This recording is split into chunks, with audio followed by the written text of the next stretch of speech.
নমস্কার। বাংলাদেশের cricket fan tiger রবি যে কোনো দেশের সঙ্গে খেলা হলেই, বাংলাদেশের সঙ্গে যে কোনো দেশের খেলা হলেই সেখানে পৌঁছে যায় টাইগার রবি।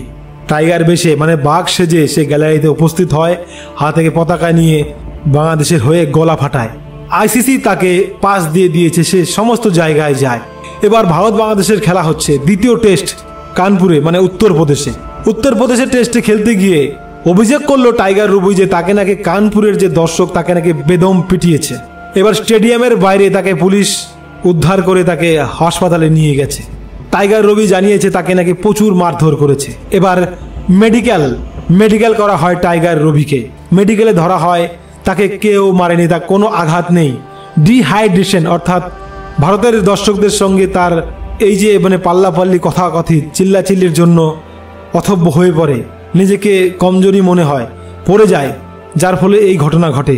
মেডিকেলে সমস্তটাই ধরা পড়ে গেছে। অর্থাৎ নাটক করে শুধুমাত্র ভারতীয় দর্শকদের বদনাম করার জন্য টাইগার রবি এই ঘটনা ঘটিয়েছে। এবার এই টাইগার রবির এই ঘটনাতে অনেকজন কিন্তু অনেক কথাই কমেন্টে লিখেছেন যে ভারতে খারাপ লোক থাকে, ভারতে হ্যান করে ত্যান করে, কিন্তু শেষমেশ জানা গেল টাইগার রবি সমস্তটাই মিথ্যে বলেছেন হতাশার জন্য। তিনি একা ছিলেন এবং চতুর্ধারে ছিল ভারতের সমর্থক, যার জন্য ভয়ে ডিহাইড্রেশন হয়ে মানে জ্ঞান হারিয়ে মানে নিজেকে কমজোরি ভেবে অসুস্থ হয়ে পড়েছিল। যাই হোক, পুলিশ তাকে ঠিকমতো চিকিৎসা করে সুস্থ করেছে, কিন্তু কোনো হতাহতের বা কোনো কিছু চিহ্ন হয়নি, সমস্তটাই ছিল নাটক।